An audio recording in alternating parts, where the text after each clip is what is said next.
nawe butereevu tubulire embeera nga bweri ekiri awuli abadde Kasubi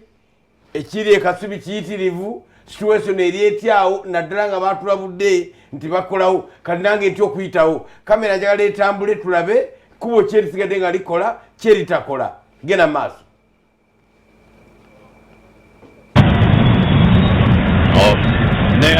neyanze kuchanjose kugenda bwerefede mwabanwala nomwana w'omwami Seminari mubana pabali mu studios mwami n'omukulikira ddala mu luwummula eyasajja bigwendi naye wano agambye nti yakuleeteddeyo obutunda buli obukalwa webale nnyo obubalira ddala gwe munakumategaseko ku Zone Television ekiri ku Clock Tower oba eyali essaawa yaggwere yenteekateeka ey'okuzimba katono nnyo katooke tukuwe ku engambibwa okuba nti essaawa yaggwere ekijjukiza ku kati tulaba kizimbezimbe kiri awo tewali kyoyinza kugamba nti kino oba n'essaawa ye nebala kale twasigaza akantuntu kali awo kazimbe nti obalaba nti nebiri enkambala by'obuzibu obulwa ekintu ky'onookolayo nti kino wakiri bwemba nkiremeddeko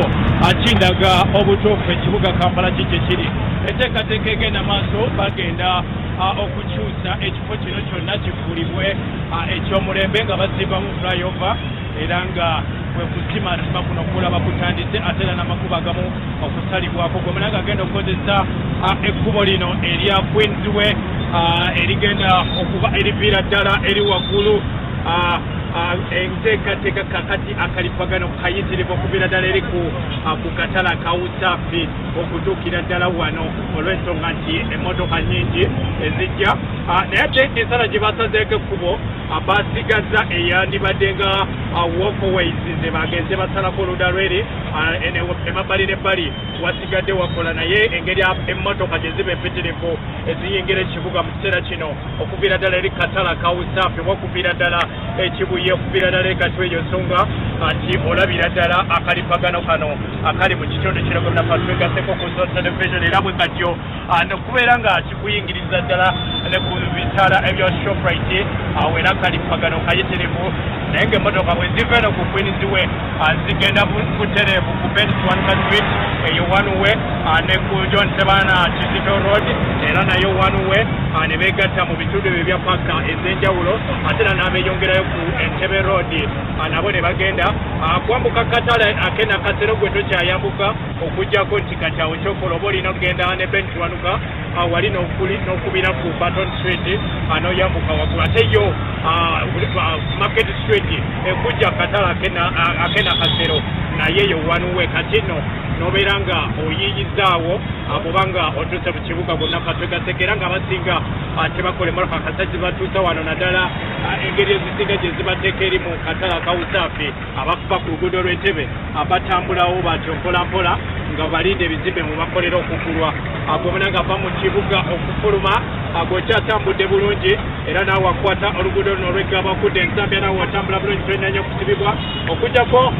bwe mba njimiridde wano nennengera ku bitala biri eby'ensambya ebidda wali ewa mukwano byebikusibamukawo bwe mba nga nengedde okuva wano naye nga enteekateeka y'amakubo gasigaddeko bugali okujjako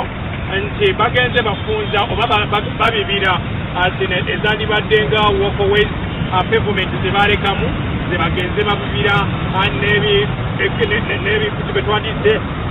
ebifumvu ebyo ebya sementi omukwafu naye ng'amakubo go gakyatambulira ddala gakyakola nga bwe gabadde ate wali nnyo okufunzibwamu okujjako bo baawuddeko ekitundu ekyo ati babeera nga bagenda okuba nga bakozesa era basinga kye bakola gomena nga genda okuva ku luguudo olw'ensambya ndaba akalipagano kayitirivu okuviira ddala eri waggulu okutuukira ddala ku matala wano kuba ate kye bakozeemu nti amataala gano bagakoze nga bagavaako erabeera nga oli ku mase ey'abanaffe abalagirira ebyentambula mu kitundu kino entambula yo ekyalinga bulijjo kujjako nti bagenze abafunza omuntu gy'abadde atambulira ne bamulekerawo katini ate luusi babadde bayitayo ne badafa abapodapoda awe wokka kyoyinza okugamba nti bwenkyukakyuka eziriwo naye nga entambula endala yegenda maaso ng'eri bwe bagenda maaso n'okusima biki bye baagala okutereeza naye nga structures zennyininyini tonazirabako tezijja kubeerawo kati kuba n'oluguudo luli olwannamirembe balukoledde kati emyaka 2 n'ekitundu ne badda mu kwebuuza kiki ekikendezezza omusolo URA gwesoloza mu ggwanga ebyo bye bimu nti engeri gye wabeera nga enzirukanya y'emirimu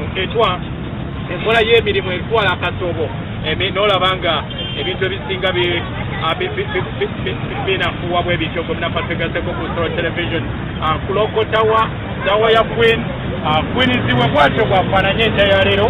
naye nga kalipagano akali ku Mengo Hill Road kayitirivu akayita wali ekuba eryo eriyita wali akatala akawusafi okwambukira ddala ku Ring Road kalipagano kayitirivu agomunanga agenda okuba nga olikozesa webalire ddala okuba nga otwegasseko ku Solo Television ndowooza mwatutefuke tugezezaako okulaga ekifaananyi ekiriwo tewali makubo gasaliddwako gonna gakyatambula okujja kukiko bafunzisaako ezandibadde nga pavement ezandibadde nga walkways zebagenda balekamu spaces ez'enjawulo zebagenze bafunzaako ne bateekako ebibira ebyo oba amabibira kuba ebitofaali ebyo ebyenkokoto ebikumu n'emmotoka ne webyekoonako yegooma byo tebigooma webalire ddala okuba nga otegasseko ku Solo Television kulokotawa bwatyo bwali enkya ya leero.